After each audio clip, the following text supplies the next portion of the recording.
Hi, welcome to another episode of Coffee and Whiskey with Ivy.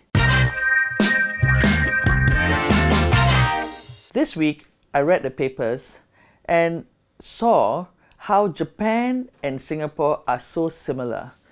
We have workforce shrinking, we have old people, and we have a problem in our construction industry, agriculture industry, nursing, hotel, and shipbuilding industry.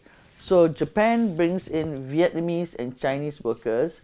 We already have Filipinos, Indonesians, Malaysians, Indians, Bangladeshis, and now we're thinking of bringing more Sri Lankans to work as caregivers and as maids.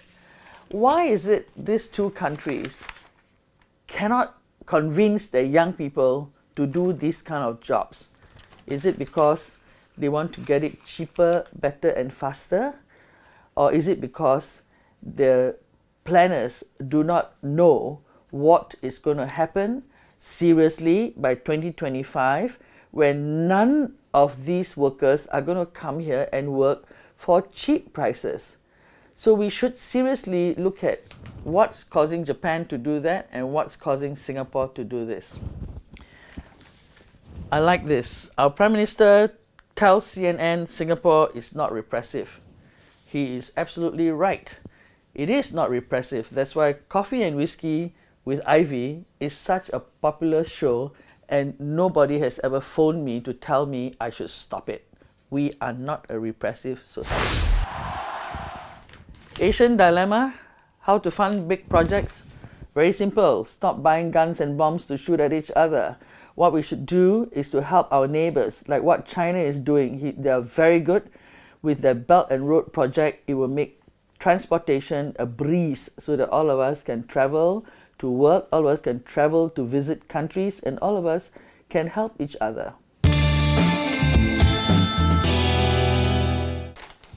This constant topic of schools in Singapore, student diversity, time to rethink admission policies.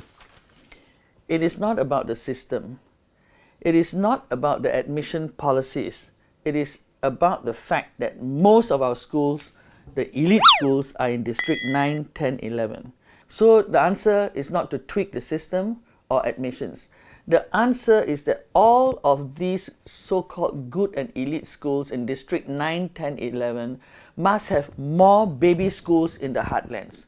So if you increase the number of MGS to about 8 or 10 all over Singapore, ACS to 8 or 10 all over Singapore, Raffles, St. Anthony's Convent, Singapore Chinese Girls' School, if all these so-called good and elite schools have 8 to 10 baby schools in HDB estates, then I think we will increase the base of these schools.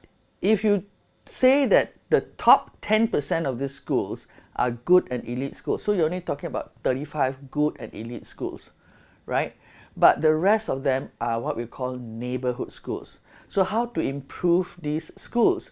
You must put in better teachers, bring in native English-speaking teachers and pay them well to improve the quality of the teaching. It's got nothing to do with the admission system. It has everything to do with where the good schools are located and why only these schools are encouraged to have such good quality teachers, and the quality of the teachers is not the same everywhere.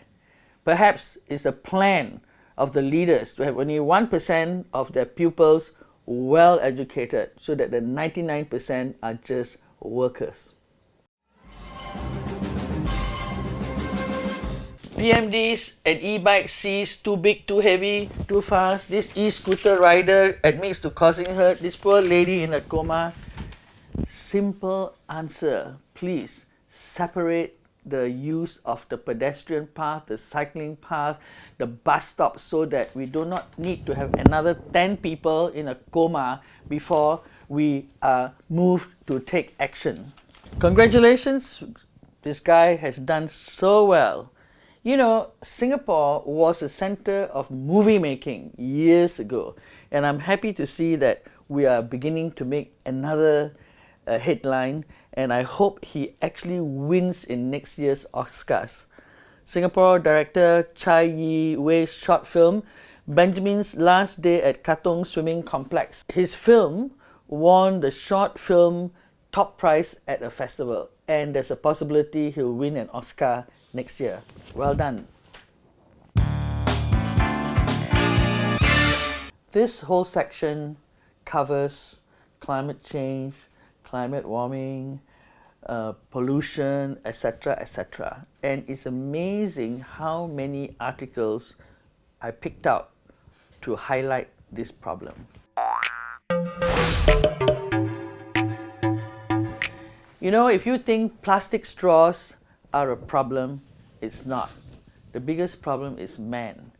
And you should read Adam Minter's article, which says plastic straws aren't clogging oceans, it's old fishing nets. It is yesterday's phones that's causing great pollution. Plastic rings that are killing the birds. It also does not help that Antarctica is losing its ice twice as fast as 6 years ago. The warming in the world is also causing fewer veggies to be grown, so food will become a problem. And that is why in China they're trying to make the chickens fatter by using obviously growth hormones. And is this going to help our kids when they grow up? At home we have a problem with poaching, right? How is it possible that this menace is happening in our country? And this poor deer being killed. You know, we should seriously look at what's causing all these problems. It's all man-made. We should look at this illegal list of things around Singapore, and instead of just punishing people, perhaps have a special permit for them to keep these creatures, and we should get AVA to check them regularly. Because if we make it so illegal, it goes underground, it becomes worse. We're not solving the problem, we're just pushing it further and further down underground. Luckily, on Saturday, June 16, the Straits Times produced this wonderful page section called Impact. You can see that there's so many young people who are inventing things, ideas, change, etc. to make the world a better place. From eco-friendly edible spoons to these Singaporean girls doing something for women's health. If you look at the center page, you know, every country has got some young people who are really trying to make the world a better place. And this is the greatest and latest invention, plastic film you can compost. So don't lose heart. I'm confident our young people in the world are on the right track.